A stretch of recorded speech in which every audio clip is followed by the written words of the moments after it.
Bismillahirrahmanirrahim. Assalamu alaikum. I am Sidra Rahman from the Chemistry Department. On the behalf of the Britain International College Network System, I warmly welcome you all to this online session. आज का जो lecture है हमारा lecture number 12.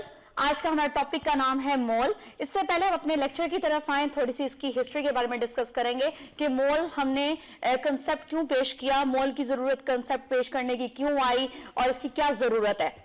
उसके बाद फिर हम इसके डिफरेंट इसमें देखेंगे कि क्या क्या हम लोग इसमें डिस्कस करेंगे पॉइंट्स हमारे यहाँ पे क्या क्या हो सकते हैं मोल के. तो मोल में हम सबसे पहले इसमें डिस्कस करेंगे आफ्टर डिस्कसिंग द हिस्ट्री. मैं इसके बारे में बाद में बताऊंगी आपको कि मोल जो उसमें उसकी डेफिनेशन क्या है, उसका जनरल फॉर्मूला क्या होता है. उसके बाद जो है मोल की बेस पे हमने डिफरेंट डेफिनेशंस जो निकाली हैं, उन डेफिनेशंस का मकसद क्या है, वो डेफिनेशंस क्या हैं. पहली डेफिनेशन डिस्कस करेंगे ग्राम एटम क्या होता है.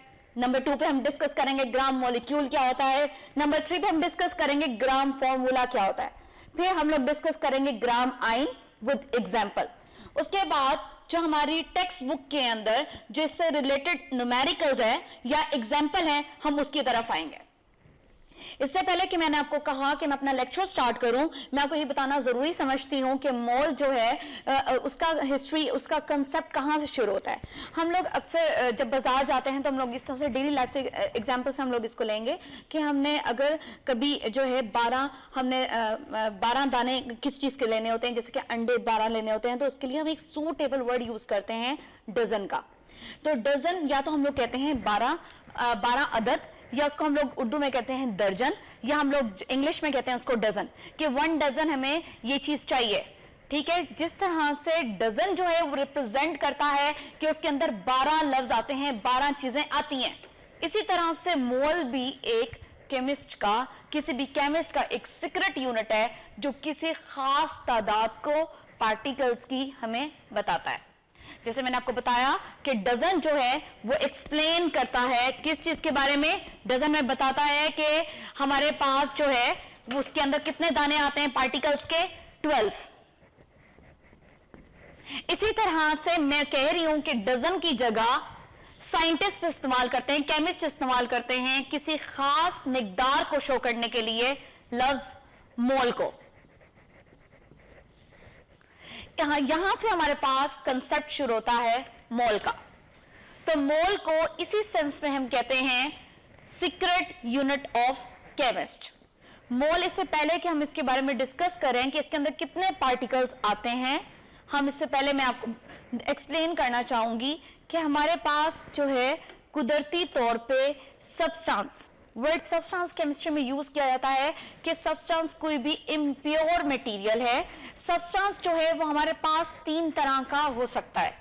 सब्सटेंस हमारे पास केमिस्ट्री के सेंस में हम कहते हैं कोई भी इम्प्योर सैंपल को हम कहते हैं सब्सटेंस. और सब्सटेंस की हम कह सकते हैं कि 3 तरह की अक़साम होती हैं, 3 अक़साम होती हैं सब्सटेंस की. एक सब्सटेंस हम कहते हैं एलिमेंटल. सब्सटेंस का मैं जिक्र कर रही हूं, सब्सटेंस को मैं कह रही हूं कि हमारे पास कोई भी इम्प्योर मटेरियल. और सब्सटेंस हमारे पास कितनी तरह के होते हैं, 3 तरह के होते हैं. एक सब्सटेंस होते हैं एलिमेंटल, एक सब्सटेंस हमारे पास होते हैं मॉलिक्यूलर, एक हमारे पास सब्सटेंस होते हैं आयनिक कंपाउंड्स, या कंपाउंड भी खाली हम इसको कह सकते हैं. अब मैंने आपको कहा है कि हमारे पास सब्सटेंस एक इम्प्योर मटेरियल है, वो शक्ल हो सकती है उसकी एलिमेंटल भी, उसकी शक्ल हो सकती है हमारे पास मॉलिक्यूलर भी, उसकी शक्ल हमारे पास हो सकती है आयनिक भी. अब मैं यहां पे तीनों की एक एक अगर एग्जांपल को देखूं, एलिमेंट की मैं अगर एग्जांपल लेती हूं, सपोज एलिमेंट का मैं नाम लेती हूं कार्बन. ये हमारे पास कार्बन का एक सब्सटेंस है, लेकिन यहां पे इसको हम कहते हैं एलिमेंटल सब्सटेंस. यहां पे हमारे पास एलिमेंट, आप जानते हैं कि एलिमेंट सिर्फ खाली एक चीज नहीं होती, element basically number of atoms होते हैं. ठीक है, तो ये ऐसा सब्सटेंस है एलिमेंटल सब्सटेंस जिसके अंदर लातादाद कार्बन के एटम्स मौजूद हैं जो कि मिलकर बना रहे हैं एलिमेंटल सब्सटेंस। अब हम अच्छी तरह से ये बात भी जानते हैं कि हमारे पास कार्बन का एटॉमिक मास होता है 12 इसका होता है एटॉमिक मास।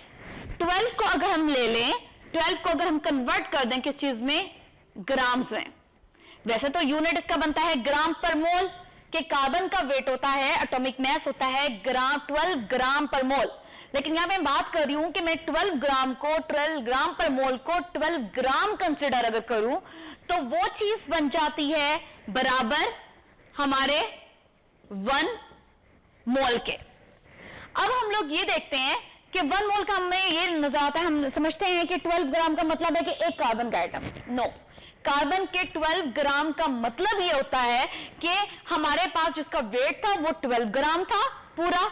अब इस सैंपल के अंदर 12 ग्राम के अंदर हमारे अंदर पार्टिकल्स जो मौजूद हैं that is equal to 1 mole, और 1 मोल की मिकदार किसके बराबर होती है, basically that is equal to 6.02 multiply 10 raise to power 23 particles. तो यहां पे हमने सिंपल, मैंने बताया कि सब्सटेंस जो होती है पहली कैटेगरी उसकी होती है एलिमेंटल सब्सटेंस, और एलिमेंटल सब्सटेंस में मैंने एग्जांपल लिया कार्बन एलिमेंट की, और कार्बन एलिमेंट में मैंने कार्बन के वेट को कन्वर्ट कर दिया है ग्राम पर मोल से ग्राम में। जब मैं कहूंगी कि carbon is equal to 12 gram, तो 12 ग्राम का मतलब है that is equal to 1 mole, और 1 मोल किसके बराबर होता है, 6.02 multiply 10 raise to power 23 particles. इसका मतलब यह हुआ कि 12 ग्राम जो कि किसके बराबर है, 1 मोल के बराबर, उसके अंदर जितने पार्टिकल्स हैं उनकी तादाद हमारे पास कितनी है, 6.02 मल्टीप्लाई 10 टू पावर 23। बहुत बड़ी मिकदार, जैसा कि मैंने आप लोगों को बताया था कि 1 डजन के अंदर कितनी मिकदार मौजूद होती है, 12। इसी तरह से मैं कह रही हूं कि 1 मोल के अंदर मिकदार जो मौजूद होती है that is equal to 6.02 multiply 10 raise to power 23 atoms of the carbon in 1 mole. Second हमारे पास जो टाइप आती है सब्सटेंस की that is the molecular substance. Element की हमें समझ आ गई है, अब हम कोई भी मॉलिक्यूल लेते हैं। सपोज हमारे पास मॉलिक्यूल हम ले लेते हैं वाटर का, कि वाटर का मॉलिक्यूल हमारे पास किसके बराबर होता है, अगर हम इसके वेट को देखें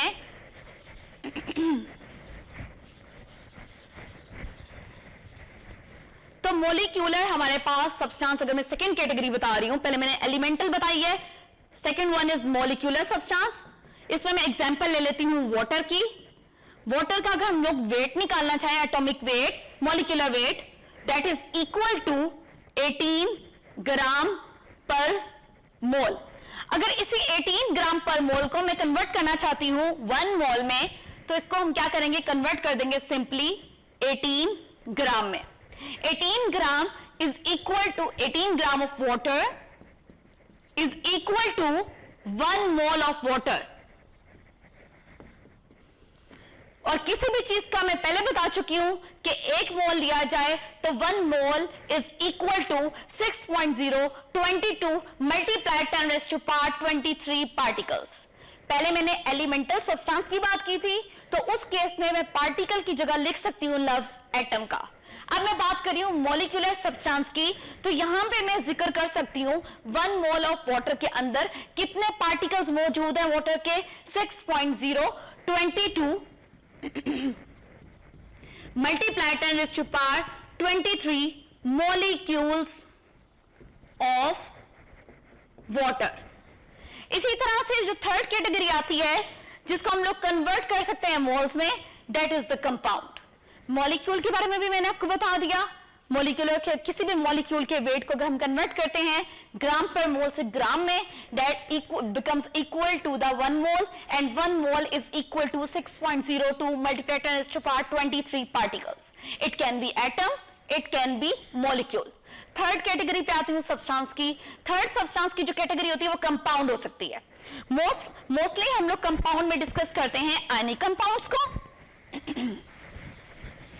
तो मैं यहाँ पे जनरल एग्जांपल ले लेती हूँ आयनिक कंपाउंड की, कि हमारे पास आयनिक कंपाउंड मौजूद है, और आयनिक कंपाउंड भी हमारे पास NaCl है। NaCl का जो हमारे पास वेट होता है दैट इज इक्वल टू 58.5 ग्राम पर मोल।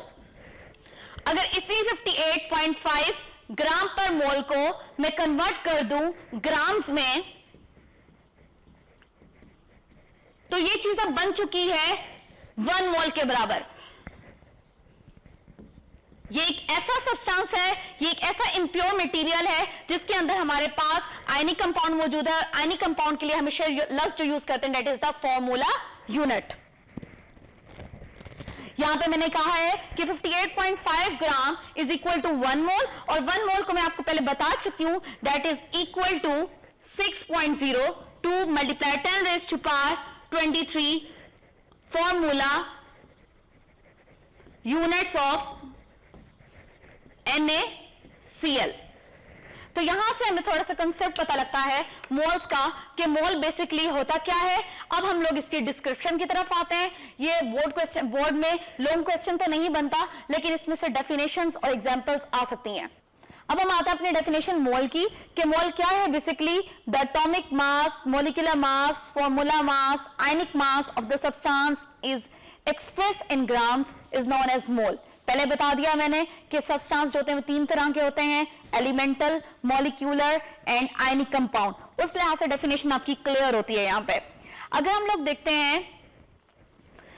देखें सबसे पहली डेफिनेशन को ग्राम एटम की। अगर हम लोग एलिमेंटल सब्सटेंस की बात कर रहे हैं या ग्राम एटम्स की बात कर रहे हैं तो हम लोग कह सकते हैं the atomic mass of an element express in grams is called 1 gram, gram atom, gram mole और simply the mole of that substance. Substance क्या था?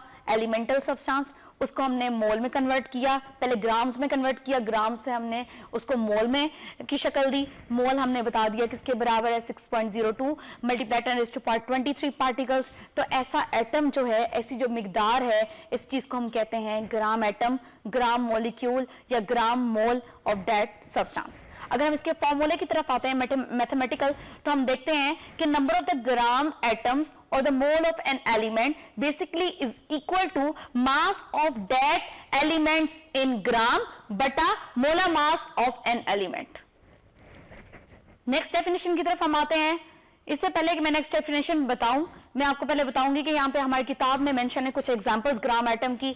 उन्होंने, जैसे मैंने आपको एक कार्बन की एग्जांपल दी है, उन्होंने यहाँ पे हमारे पास हाइड्रोजन की और साथ में यूरेनियम की भी एग्जांपल दी है।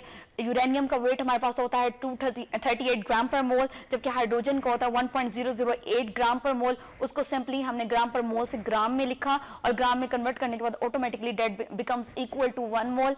और 1 मोल जो है आपको पता है, पहले मैंने बता दिया है कि 6.022 multiply 10 raise to power 23 particles के बराबर है।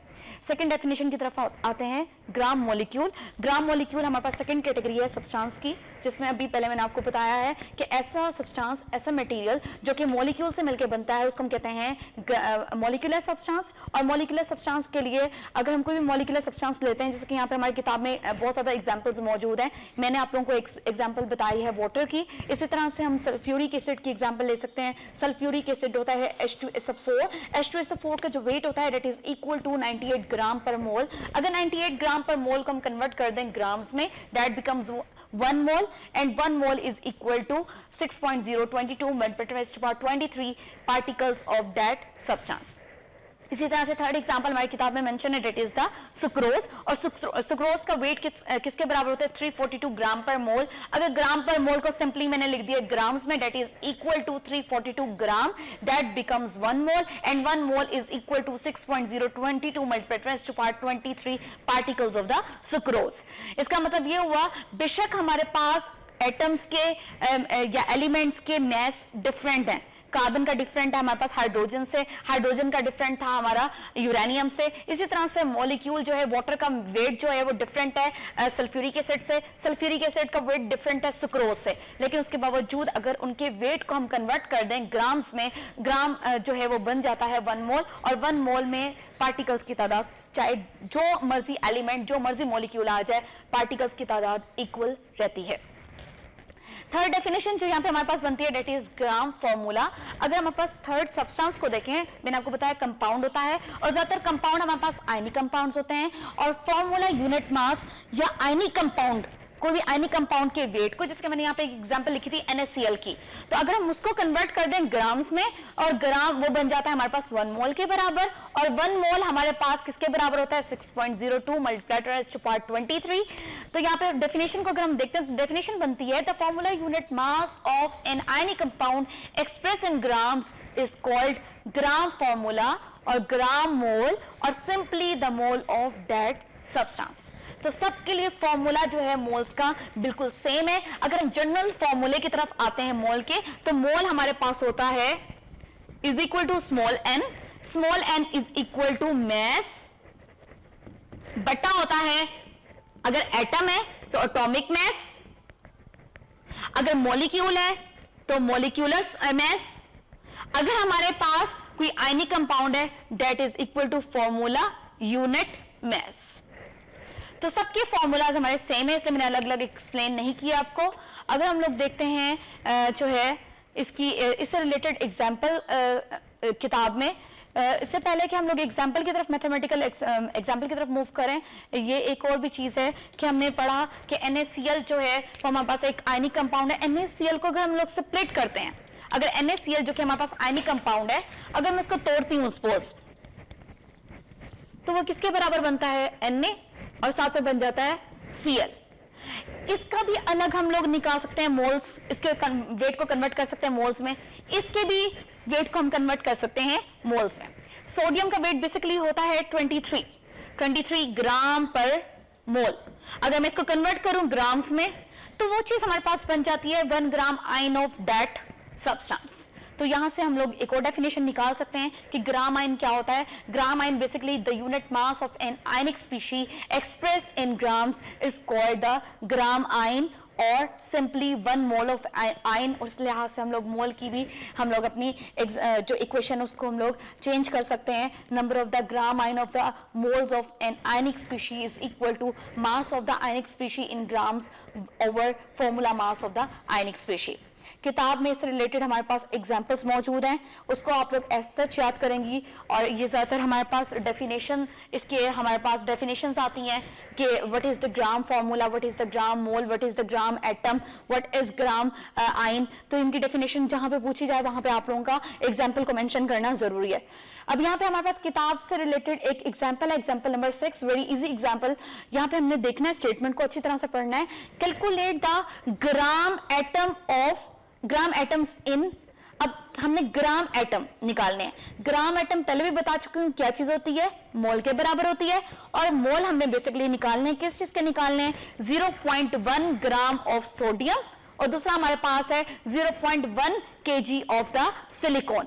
वही हमने फॉर्मूला अप्लाई करना है मोल्स का। Moles is equal to n is equal to mass over weight, molecular mass, atomic mass या फॉर्मूला यूनिट मैस। यहां पे एटम लिया है इसलिए आ जाएगा moles is equal to mass over atomic mass. पहले एग्जांपल, पहले ऑप्शन की तरफ अगर हम देखते हैं तो सिंपल उन्होंने क्या किया है, अपनी इक्वेशन अप्लाई की है और वैल्यूज को पुट किया है और उसका आंसर निकाल दिया है। आप अच्छे तरीके से जानते हैं कि सोडियम का जो वेट होता है दैट इज इक्वल टू 23 ग्राम पर मोल, और जबकि यहाँ पे उन्होंने वेट मास बता दिया है 0.1। तो सिंपली यहाँ पे क्या हुआ है कि उन्होंने पुट कर दिया है 0.1 को ऊपर और नीचे उन्होंने वैल्यू पुट कर दी है हमारे पास किस चीज की, उसके वेट की। तो यहां से हमारे पास ग्राम और ग्राम पर मोल, तो यहां से हमारे पास वैल्यू बन जाती है equal to 0.0043 moles of the sodium in 0.1 gram of the sodium, कि 0.1 ग्राम सोडियम के अंदर इतने मोल सोडियम के मौजूद हैं। सेकेंड हमारे पास इसका जो ऑप्शन है बी ऑप्शन, उन्होंने कहा है कि 0.1 kg of silicon, 0.1 kg silicon में कितने एटम्स, कितने मोल्स मौजूद होंगे। सबसे पहले सिंपली हमने अपने 0.1 kg को कन्वर्ट करना है ग्राम्स में।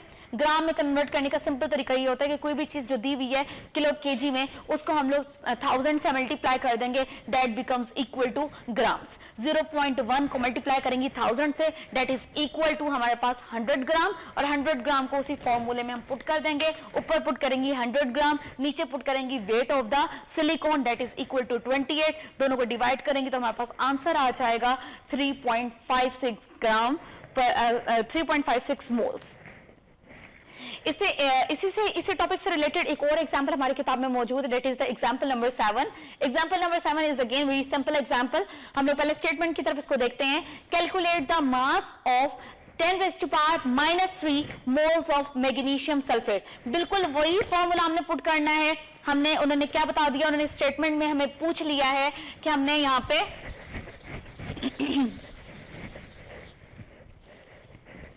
नंबर मास को कैलकुलेट करना है 10⁻³ मोल्स ऑफ मैग्नीशियम सल्फेट में.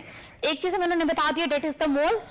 मोल हमारे पास यहाँ पे कितना बताया उन्होंने, मोल हमारे पास है इज इक्वल टू 10⁻³ दूसरी चीज उन्होंने बतानी है मोलिकुलर वेट, क्योंकि मोल्स की फॉर्मूला आप जानते हैं, n is equal to mass over molar mass. तो यहाँ पे हमारे पास मैग्नीशियम सल्फेट का मोलर मास किताब में कैलकुलेट किया हुआ है, that is equal to 120 gram पर मोल. इन दोनों वैल्यूज को हम इस फॉर्मूला में पुट करेंगे, n की जगह 10⁻³ पुट करेंगी और साथ में आपने मोलिकुलर मास की जगह 120 ग्राम पर मोल पुट करेंगी और इस इक्वेशन को रीअरेंज करेंगे इस तरीके से कि मास उस तरफ रहे. ये बन जाएगी हमारे पास equation, mass is equal to number of moles multiply molar mass. number of moles कितने थे 10⁻³ जबकि मोलिकुलर वेट कितना था 120 ग्राम पर मोल. तो इन दोनों को मल्टीप्लाई करके हमारे पास आंसर आ जाएगा, date is equal to 0.12 gram.